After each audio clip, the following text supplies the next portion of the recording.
Hoje nós daremos uma pausa em 2 Timóteo, e eu quero olhar para com vocês em Filipenses. Vamos olhar um pouquinho para essa carta que o apóstolo Paulo também escreveu, também estando preso, mas não no mesmo cárcere em que ele esteve quando escreveu 2 Timóteo. Quando o apóstolo Paulo escreveu Filipenses, ele estava preso numa prisão domiciliar, aquela prisão que aparece em Atos 28. O apóstolo Paulo então escreve não somente Filipenses, mas escreve também Filemão, Colossenses, Efésios, tudo isso enquanto ele esteve preso em sua prisão domiciliar. Filipenses capítulo 1, nós estudaremos do versículo 27 até o versículo 30. Diz assim a palavra de Deus em Filipenses, no capítulo 1, versículos 27 a 30.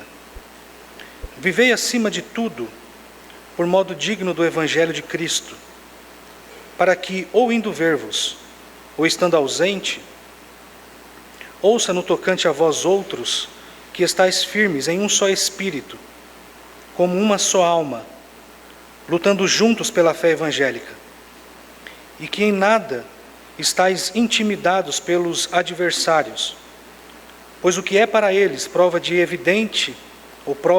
evidente de perdição, é para vós outros de salvação, e isso da parte de Deus, porque vos foi concedida a graça de padecerdes por Cristo, e não somente de crerdes nele, pois tendes o mesmo combate que vistes em mim, e ainda agora ouvis que é meu.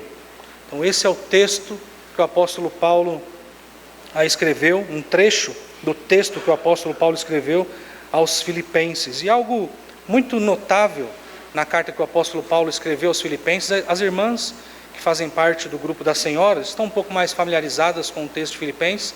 Nós já temos trabalhado eu acho que já passou de um ano trabalhando com Filipenses, acho que mais de um ano. E as irmãs estão um pouco mais familiarizadas com o texto de Filipenses. Mas o que os irmãos devem saber é que o apóstolo Paulo, enquanto escreve essa carta, o apóstolo Paulo ele nutre um sentimento de muito apreço por aqueles irmãos. Os filipenses eram verdadeiros cooperadores do apóstolo Paulo. Eles contribuíam com suas orações, com suas súplicas ao apóstolo Paulo, em favor do apóstolo Paulo. Os filipenses, eles também contribuíam financeiramente, não era uma igreja rica. Mesmo assim, eles contribuíam com o apóstolo Paulo para que o evangelho seguisse adiante. Então, o tom que nós temos aqui é um tom muito ameno.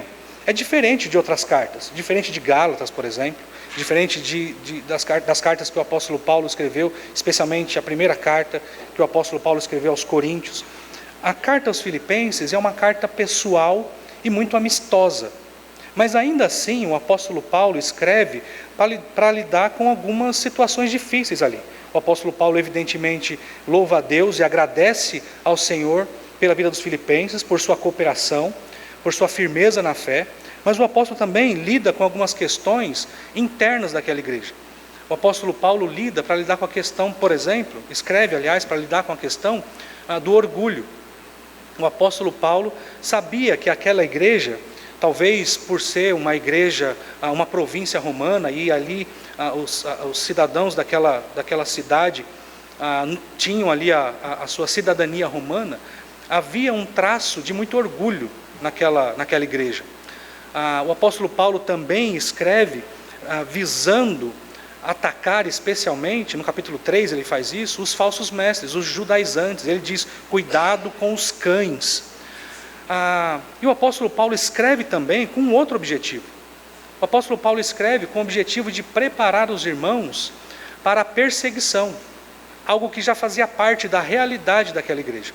Então é difícil traçar um propósito único para a carta que o apóstolo Paulo escreveu aos Filipenses, porque nós temos aí vários objetivos, vários propósitos. E o texto que nós lemos aqui agora está lidando com um desses propósitos, um desses objetivos, que é preparar os irmãos para a perseguição, ensinar os irmãos acerca de como eles deveriam se portar diante dos ataques dos de fora.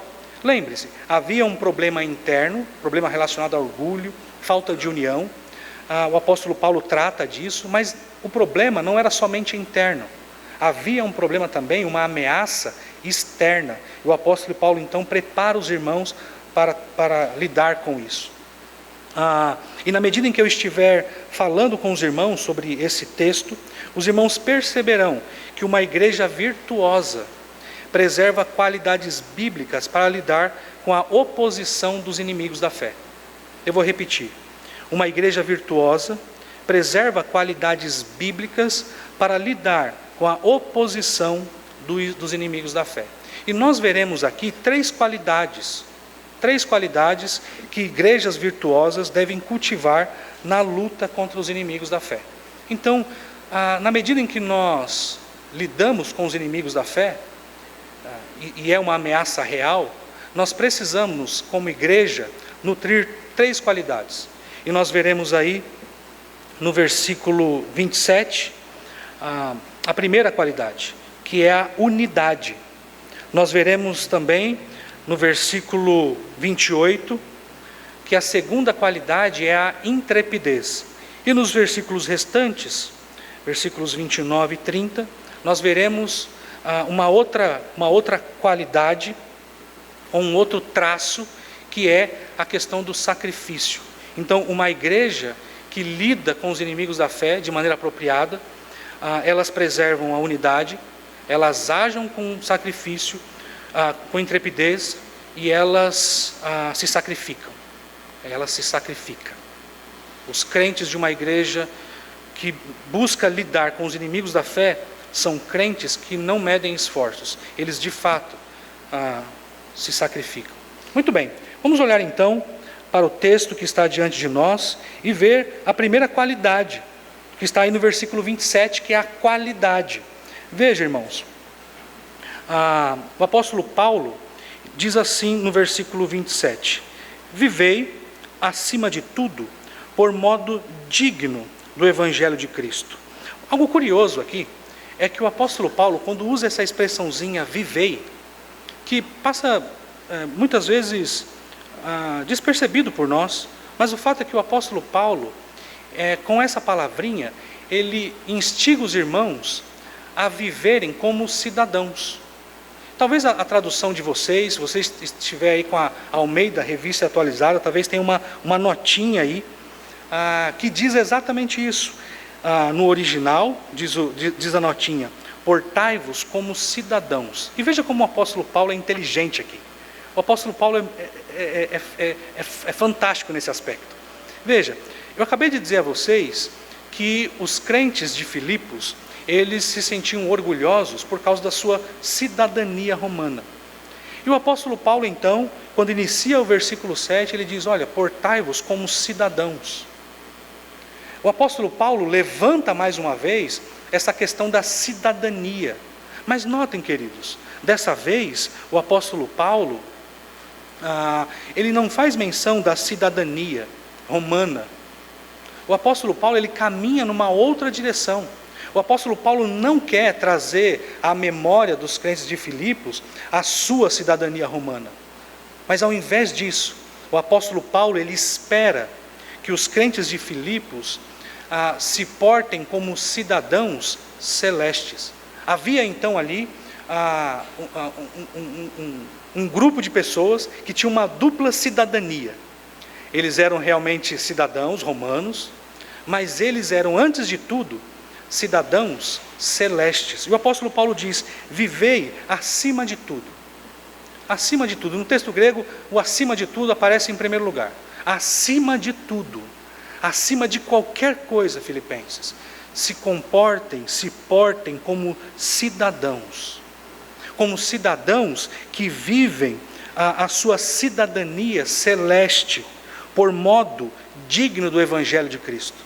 Essa é a ideia que o apóstolo Paulo quer transmitir aqui. Vivam como cidadãos celestes, tendo em vista o Evangelho de Jesus Cristo.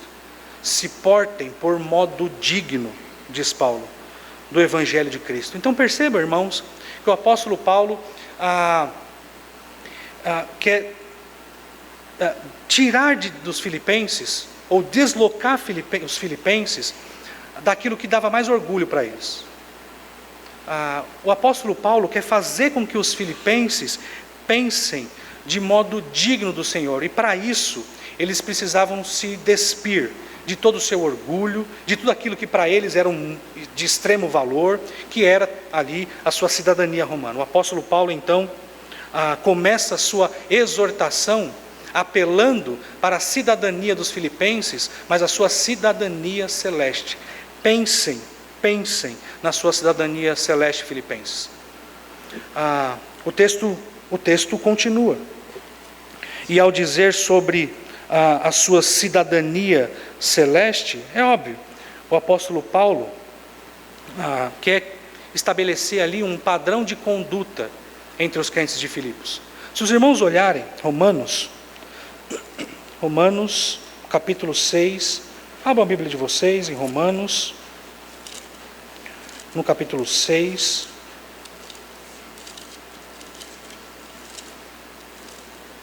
Veja o que diz Romanos 6, do 1 ao 4. Que diremos, pois? Permaneceremos no pecado para que seja a graça mais abundante? De modo nenhum. Como viveremos ainda no pecado, nós, os que para ele morremos? Ou porventura ignorais que todos nós que fomos batizados em Cristo Jesus, fomos batizados na sua morte? Versículo 4. Fomos, pois, sepultados com ele na morte, pelo batismo, para que, como Cristo foi ressuscitado entre os mortos pela glória do Pai, assim também andemos nós em novidade de vida. Lembrem-se, filipenses, vivam de modo digno do Senhor. Vocês morreram para o pecado, vocês devem agora exercer a sua cidadania celeste. Vivam de modo digno do Evangelho. Veja o que o apóstolo Paulo diz, ainda pensando sobre o viver digno do Evangelho. Veja o que ele diz em 1 aos Tessalonicenses, no capítulo 2, versículos 11 e 12. 1 aos Tessalonicenses, capítulo 2, versículos 11 e 12, o apóstolo Paulo diz: E sabeis ainda de que maneira, como o Pai a seus filhos, a cada um de vós exortamos, consolamos e admoestamos para viverdes por modo digno de Deus, que vos chama para o seu reino de glória. Então, para o apóstolo Paulo, essas questões não se trata de uma grande novidade. O apóstolo Paulo, ele sabia muito bem que aqueles que nasceram de novo deveriam viver não para satisfazer as suas vontades, os seus anseios. O apóstolo Paulo sabia que aqueles que nasceram de novo não deveriam se apegar às coisas desse mundo. Pelo contrário, eles deveriam viver para o inteiro agrado de Deus, para satisfazer a vontade daquele que os comissionou.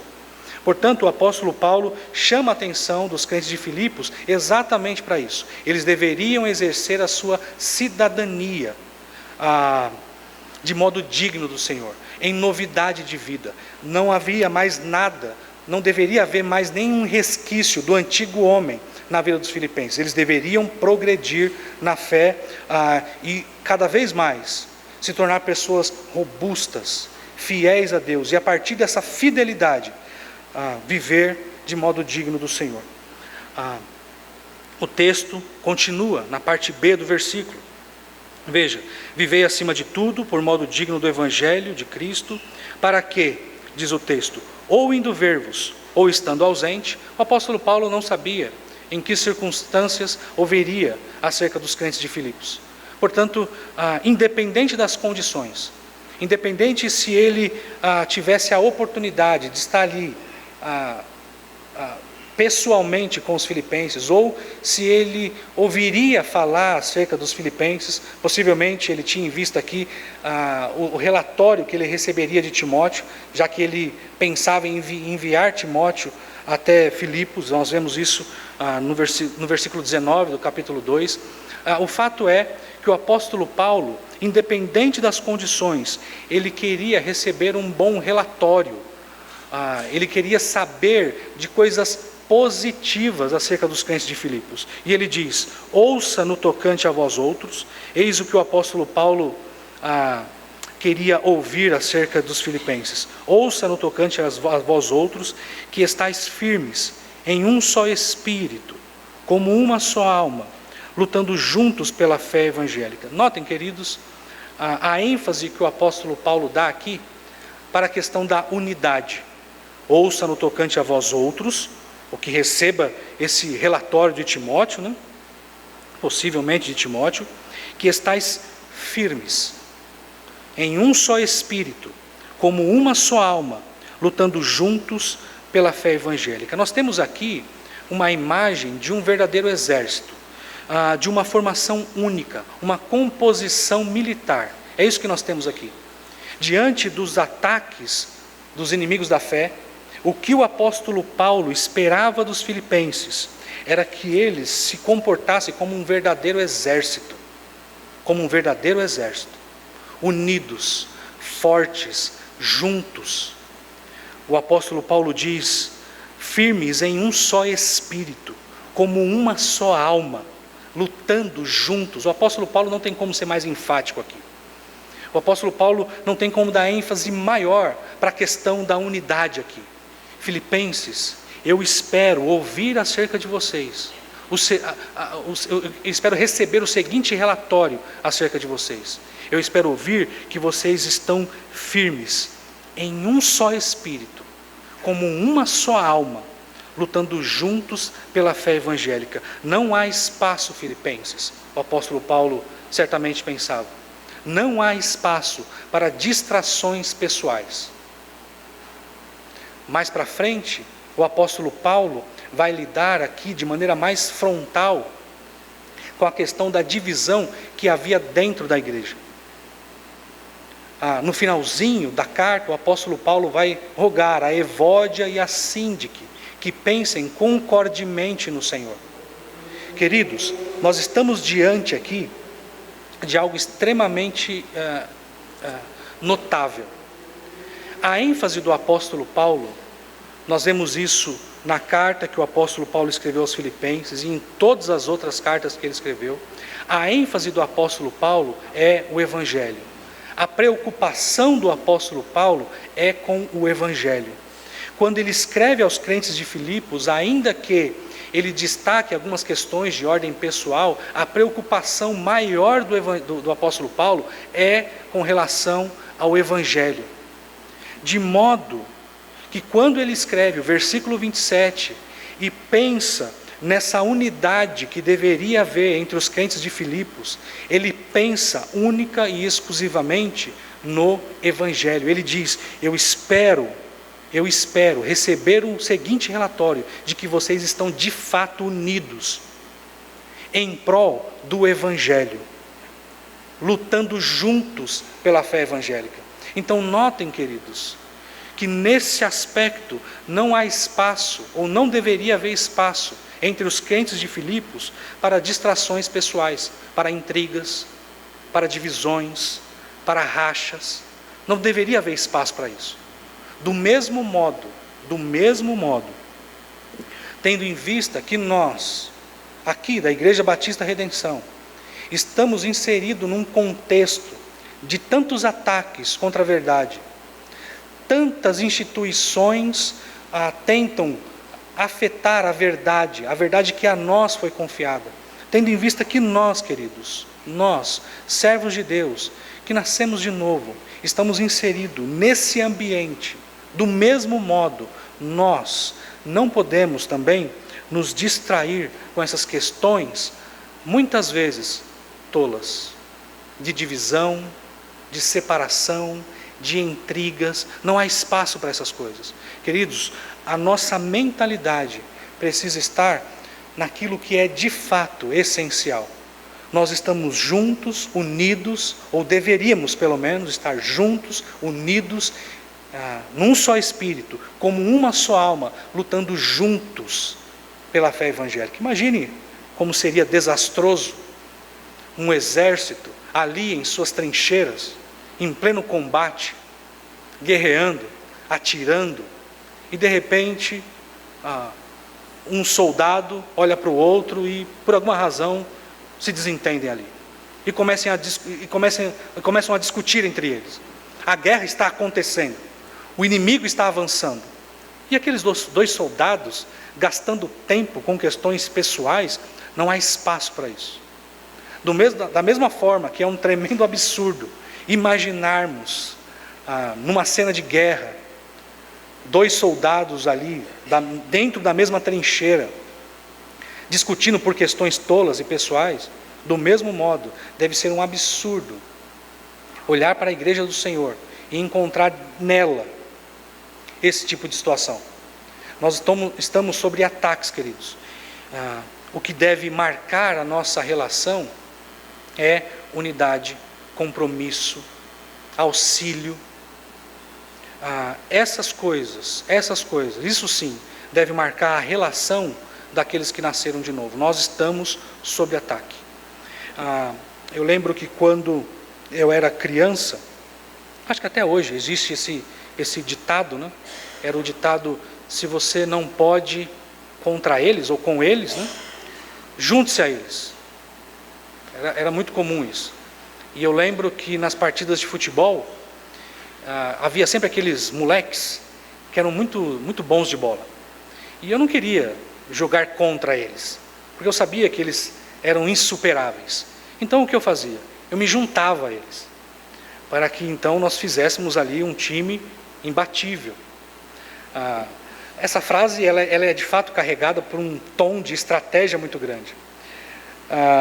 Mas o problema é que existem muitas igrejas hoje que, com relação ao mundo, utilizam a mesma frase, né? Ela diz, pensando no mundo: olha, se nós não podemos contra o mundo, então vamos nos juntar ao mundo. E os seus discursos se tornam mais palatáveis, os seus cultos já não têm como propósito adorar a Deus e cultuar ao Senhor, muito pelo contrário. Como qualquer instituição mundana, essas organizações, chamadas igrejas, têm como propósito agradar o indivíduo, já que eu não posso contra o mundo, diz certos líderes, então eu me juntarei a eles. E o que nós temos é um verdadeiro desastre no meio evangélico. Queridos, com nós, não deve ser assim. Nós não devemos nos comportar dessa forma. Nós, no tocante aos inimigos da fé, a essas instituições que tentam contra a igreja do Senhor, nós nos colocamos como um verdadeiro exército, unidos pela causa do Evangelho. Nós não nos juntaremos ao mundo pelo simples fato deles nos ameaçarem com tanta veemência. Que o inferno se levante. Nós continuaremos, pela graça de Deus, unidos, unânimes, como um verdadeiro exército, combatendo em favor da fé evangélica. Percebam, queridos, que as questões pessoais que marcam a vida de cada um de nós, elas acabam se tornando um tanto quanto secundárias quando nós olhamos para propósitos tão elevados como esse.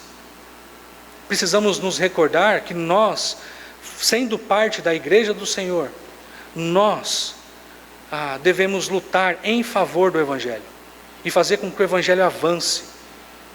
Portanto, questões de ordens pessoais, distrações pessoais, elas precisam ficar de lado. E nós, enquanto igreja, devemos estar unidos. Uma igreja virtuosa preserva qualidades bíblicas para lidar com a oposição dos inimigos da fé. E nós temos aí então essa primeira qualidade, que é a união, a unidade, que nós vemos aí no versículo 27. Mas a segunda qualidade que eu mencionei aos irmãos no início da minha fala aqui, está aí no versículo 28, que é a intrepidez. A intrepidez que denota aí destemor, coragem, ousadia. Os filipenses, diante dos ataques dos inimigos da fé, e notem, O apóstolo Paulo aqui, ele não está se referindo aos mesmos inimigos que aparecem no capítulo 3. Como eu disse para os irmãos, no capítulo 3, ele vai lidar com os judaizantes. Ok? Aqui, no capítulo 1, o apóstolo Paulo parece lidar com os inimigos fora desse ambiente eclesiástico. Era um ataque civil, digamos assim. Veja, e no versículo 28, diz assim,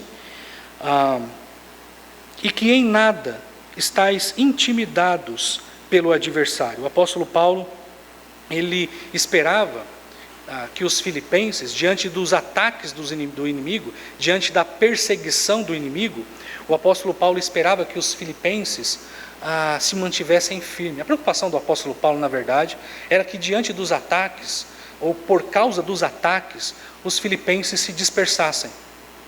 Por causa dos ataques e das perseguições, a preocupação do apóstolo Paulo é que aquela jovem igreja, diante de todas aquelas ameaças, se desfizessem, por causa do medo, por causa da perseguição. Então o apóstolo Paulo diz, olha, eu espero que vocês em nada estejam intimidados pelo adversário. E ele continua, pois o que é para eles prova evidente de perdição, é para vós outros de salvação, e isso da parte de Deus. Então os inimigos da fé, eles imaginavam que toda a fidelidade dos filipenses, que toda a posição favorável a Cristo, era na verdade uma grande ameaça a eles. O que os inimigos da fé imaginavam é que era muito provável que os crentes de Filipos seriam de fato destruídos. Porque vejam, fazendo parte ali de uma província romana, era muito comum a adoração ao imperador. E os crentes de Filipos, eles não se dobravam a esse tipo de culto, a esse tipo de adoração.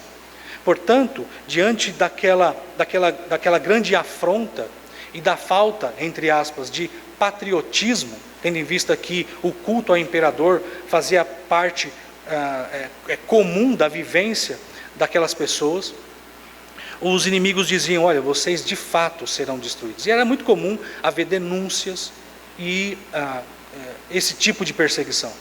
E o apóstolo Paulo diz, olha, queridos, o que é para eles prova de evidente perdição, ou seja, a fé de vocês, que é analisada e julgada pelos inimigos da fé como prova de perdição, é na verdade, diz o apóstolo Paulo, evidência de salvação. Então, o que o apóstolo Paulo está dizendo aqui é que os crentes de Filipos poderiam estar tranquilos, porque apesar de toda afronta, de toda perseguição, o fato era que eles estavam caminhando a passos largos para a glorificação do Senhor. Apesar de toda afronta, de toda ameaça, os filipenses davam provas com isso, por meio da sua fidelidade, de que eram de fato pessoas que haviam nascido de novo. Veja o que o apóstolo Paulo diz, aliás, veja o que o salmista diz no Salmo 27, no versículo 1. Veja, Salmo, capítulo 27,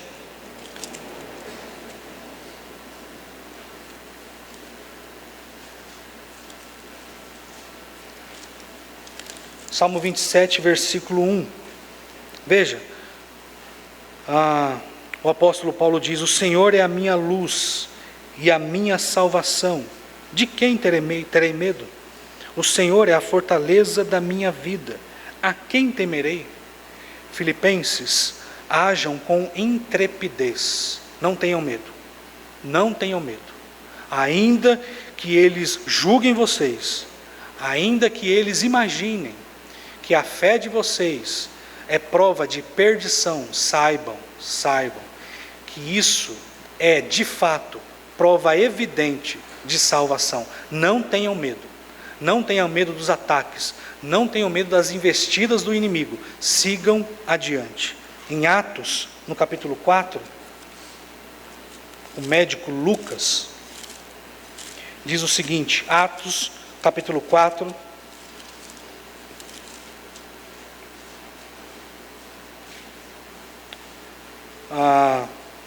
Versículo 13, é a cena em que Pedro e João são presos, e eles agem com grande intrepidez diante das autoridades. E no versículo 13, é dito o seguinte: ao verem a intrepidez de Pedro e João, sabendo que eram homens iletrados e incultos, admiraram-se e reconheceram que haviam eles estado com Jesus. Diante das autoridades, dos inimigos da fé, Pedro, então, e João agiram com grande intrepidez. E era essa a disposição que os filipenses deviam ter.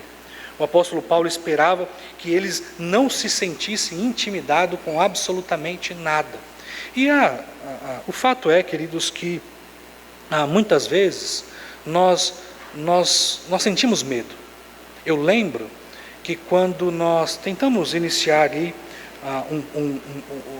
a IBR em Pinheiros, ali em São Paulo, eu tinha um certo receio de sofrer alguns tipos de ameaça de incrédulos.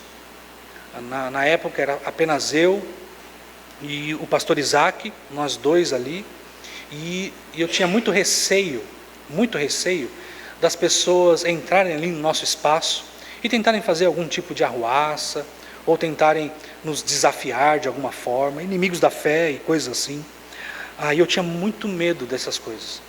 E eram textos como esse que me fazia acordar aos domingos pela manhã, dirigir, quase 1 hora, é longe, né? Pinheiros é longe, de Guarulhos é longe, tudo é longe de Guarulhos, né? Tudo é longe de Guarulhos. Mas é uma boa cidade, viu? Os guarulhenses aí sabem do que eu estou falando, uma excelente cidade. Não conheço cidade melhor. Mas eu tinha medo dessas coisas. E diante desses medos e dessas ameaças, eu pensava em textos como esse: que em nada estejais intimidados pelo adversário, pois o que é para ele prova de evidente perdição, é para vós outros de salvação, e isso da parte de Deus. Paulo oferece então garantias de que tudo aquilo era proveniente do próprio Senhor. Queridos, muitas vezes nós também nos sentimos assim. Talvez não no aspecto coletivo, enquanto igreja também, mas às vezes em aspectos individuais, nós também nos sentimos intimidados. Nós também não queremos ser julgados pelas pessoas do nosso trabalho, da nossa escola, incrédulos que tentam pôr em xeque a nossa fé. E nós somos muitas vezes intimidados por essas pessoas. Talvez não tão diretamente como os crentes de Filipos, mas nós reconhecemos bem aquele tipo de gracejo que tenta nos desmoralizar. Nós conhecemos bem aquele tipo de investida que acontece nas nossas relações sociais, sejam elas quais forem, que visam efetivamente nos desestabilizar, nos ridicularizar, fazer com que a nossa fé pareça tola. E as pessoas lidam conosco e fazem com que, tem a intenção de fazer com que a gente acredite, de fato, que a nossa fé é uma fé banal. É uma fé que não produz o que nós dizemos que produz, a salvação. E as pessoas então tentam por isso nos desqualificar. Queridos, não se desestabilizem por isso. Não temam essas pessoas. Porque, como diz o apóstolo Paulo, o que é para eles prova de evidente perdição, saibam, queridos, é para nós prova cabal de salvação. É prova cabal de salvação. Portanto, nós não devemos temer. Nós não devemos nos importar tanto assim com aqueles que tentam nos ridicularizar. Às vezes na nossa própria casa, entre os nossos próprios familiares. Não tenham medo disso. Não se deixem abalar por isso. Eu já disse a vocês que antes da minha conversão, eu era o tipo de pessoa que ridicularizava os crentes. E a minha irmã, tadinha da minha irmã, minha única irmã, crente, ela dizia para mim: Robson, vamos à igreja. Poxa, você é tão jovem, vamos à igreja. Vamos adorar a Deus. E eu, rebelde, um guarulhense rebelde, eu dizia para ela: mas eu vou fazer o que na igreja? Eu vou fazer o que naquele lugar? Eu não quero ir para a igreja e ficar parecendo um pastorzinho. Eu já disse isso a vocês. Veja que grande ironia, né? Hoje eu sou um pastorzão. Um pastorzão de 100 quilos. Não é tudo isso, não. Mônica, não é tudo isso. Não deve ser tudo isso. Mas notem, queridos, a minha irmã, ela, diante das minhas afrontas e das minhas chacotas, ela não se intimidou. E eu ali, tentando ridicularizar a fé dela, e ela se manteve ali firme, como uma rocha. E no momento certo, no momento oportuno, ela novamente, com Efésios 2 em punho, me evangelizou. E pela graça de Deus, a minha mente foi iluminada pelo Senhor, e hoje eu estou aqui. Nós não sabemos os desígnios, nós não sabemos os propósitos de Deus, todos eles. O fato é, queridos, que diante das afrontas e das ameaças dos inimigos da fé, nós precisamos nos manter firmes como uma verdadeira coluna, como um exército, uma formação militar, sem medo. Apesar de toda ameaça, nós avançamos. Nós, aqui, na nossa pequena igreja, nós precisamos continuar avançando, apesar de todas as ameaças, apesar de todo o perigo. Nós continuaremos avançando com a força que Deus supre, por maior que seja a ameaça, por maior que seja o perigo, por mais medo que eventualmente venhamos a ter, nós continuaremos seguindo adiante, porque quem nos capacita é o Senhor. Quem nos capacita é o Senhor. Muito bem. Nós falamos então da unidade, falamos da intrepidez, e nós temos agora um terceiro traço, uma terceira qualidade, que é uma qualidade de fato, que é essa disposição de se sacrificar. Nós temos aí no versículo 29 e 30 o sacrifício. Veja o que o apóstolo Paulo diz nos versículos 29 e 30.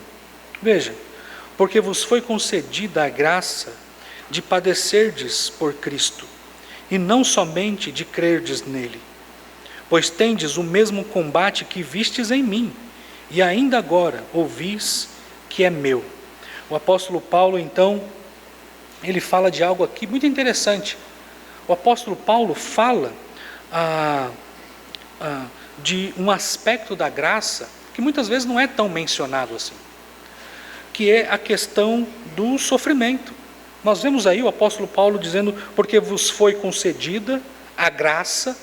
Está implícito aqui que essa graça, ela é concedida pelo próprio Deus. E notem, ele fala, ele usa aqui duas expressões da graça que Deus concede.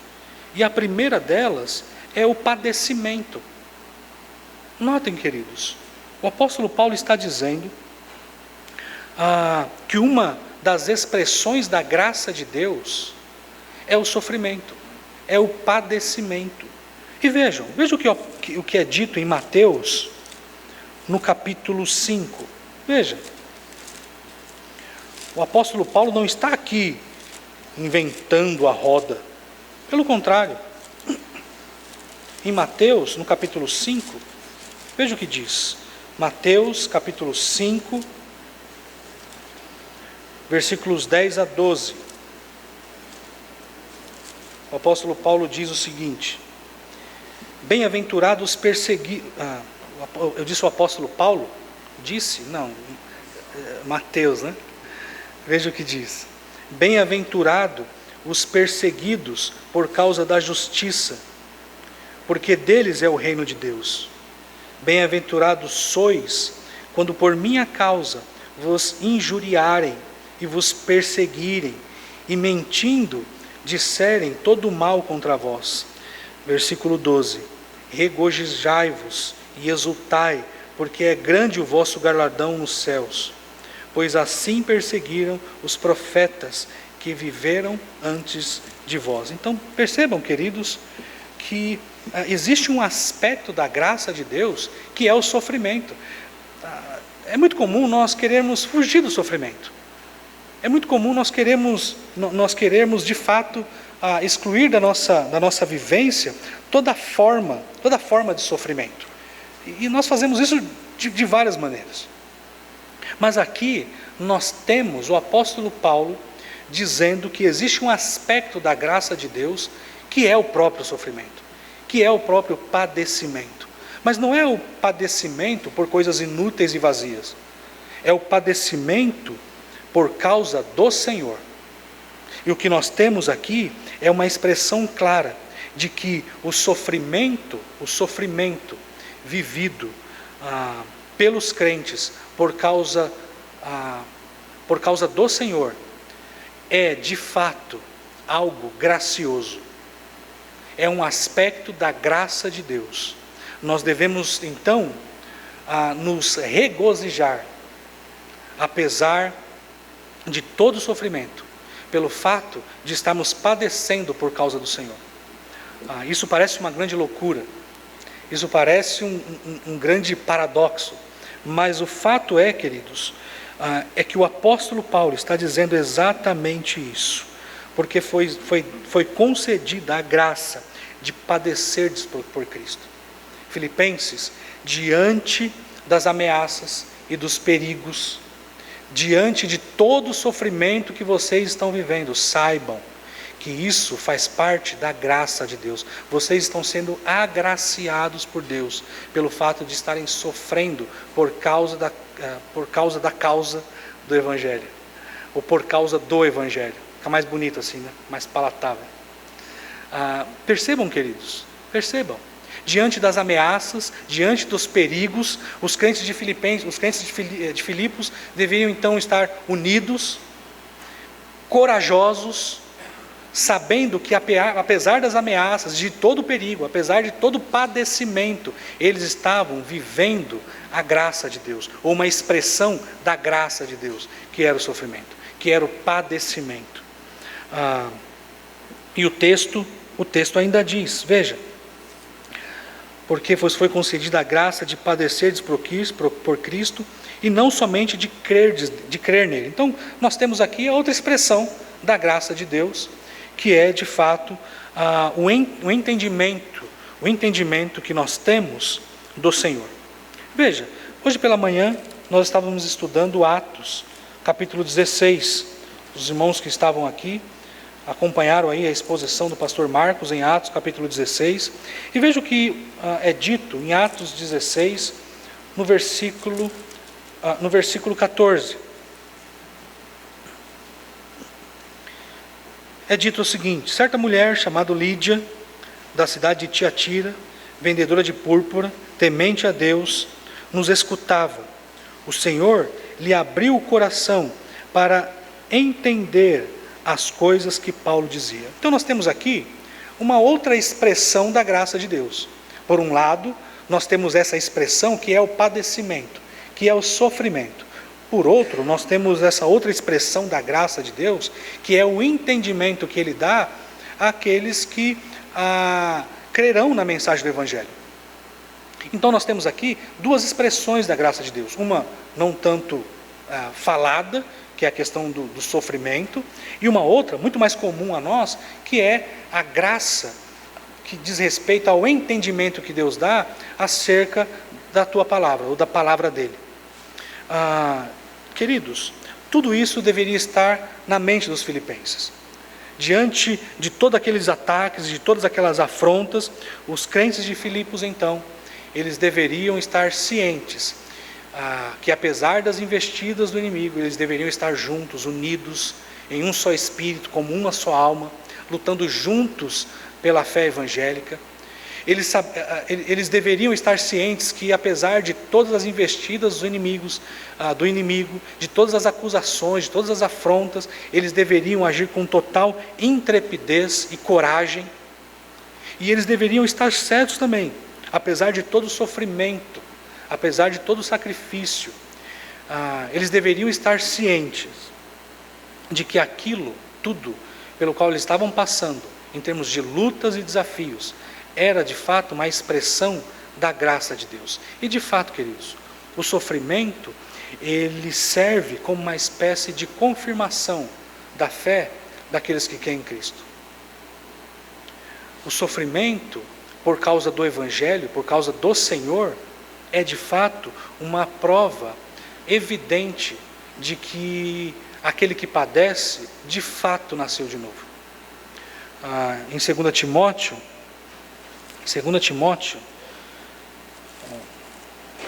apesar de não estar pregando em 2 Timóteo, essa carta parece que está impregnada em mim. Em 2 Timóteo, no capítulo 3,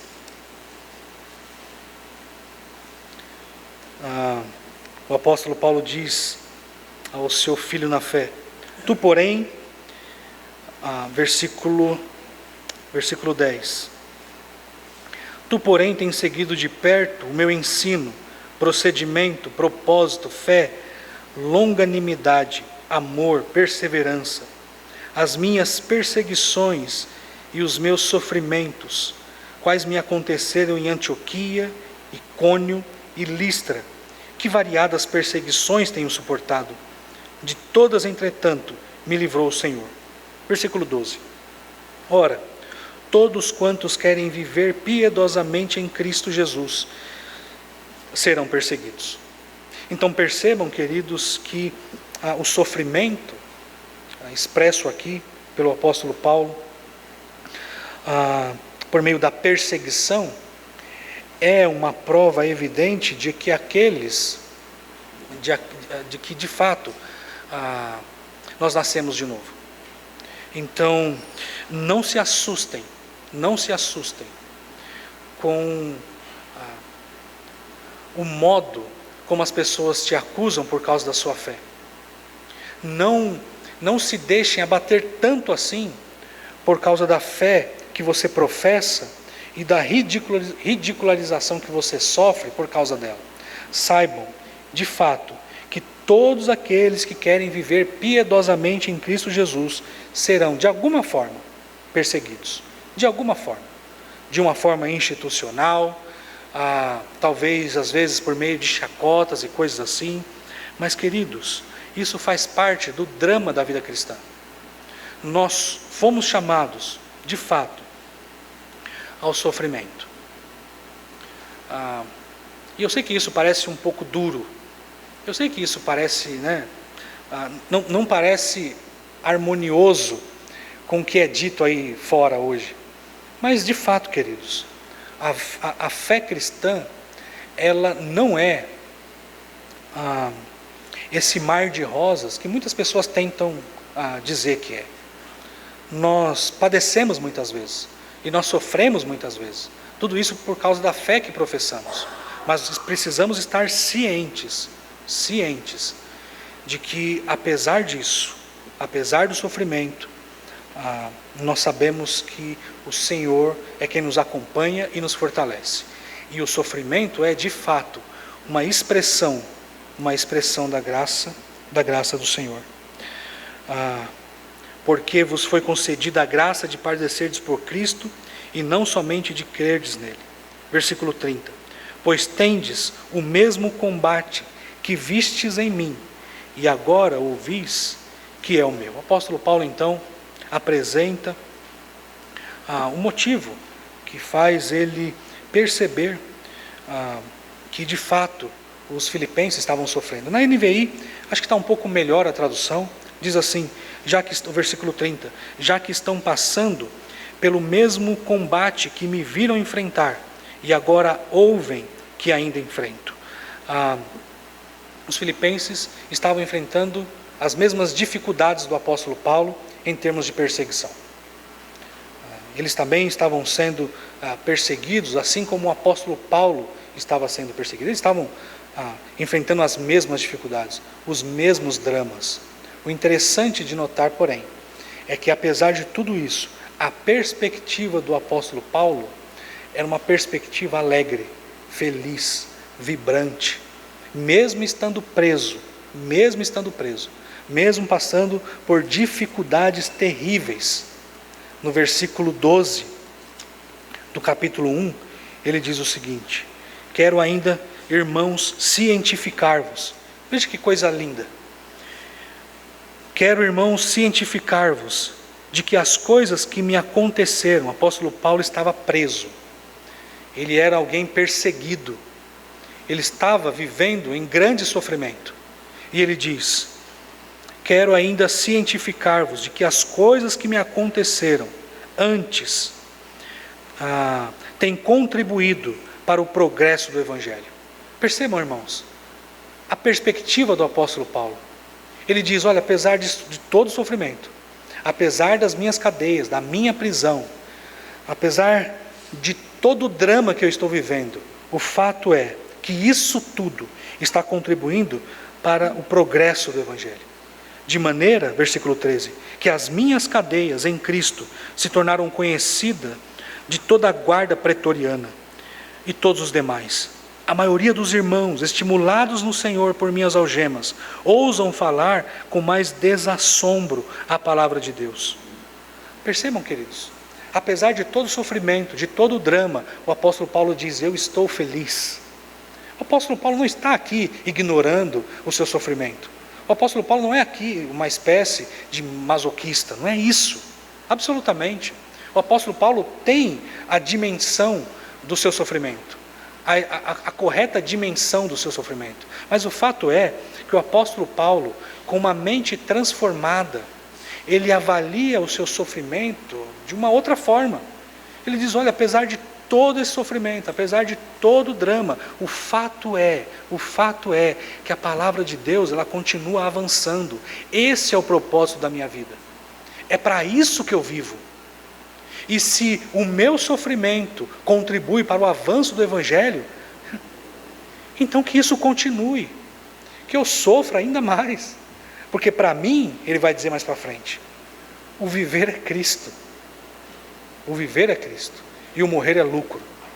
Se o apóstolo Paulo nos diz essa palavra com tanta convicção, queridos, nós precisamos nos apropriar dela. Nós precisamos, de fato, olhar para o nosso sofrimento, olhar para os nossos dramas e colocar o peso devido sobre isso. Apesar dos nossos dramas, nós precisamos ter uma perspectiva correta acerca de tudo que vivemos. O apóstolo Paulo fez isso. O apóstolo Paulo conseguiu perceber isso. Que Deus nos ajude a perceber isso também. Saibam, queridos, que enquanto igreja do Senhor, estabelecida com o propósito de glorificar a Deus e de agir como pessoas que de fato estão batalhando em favor do Evangelho, nós precisamos mais do que nunca estar unidos, agindo com toda intrepidez e sacrifício. Isso deve marcar a nossa existência, a existência da nossa igreja. Unidade, intrepidez e sacrifício. Unidade, intrepidez e sacrifício. São essas as qualidades que nós precisamos nutrir, de fato, na medida em que lidamos com os inimigos da fé. E Deus há de ser glorificado, se assumirmos uma postura como essa. Que Deus nos ajude, queridos, que Deus nos ajude, que Deus nos dê força e capacidade para agir desse modo.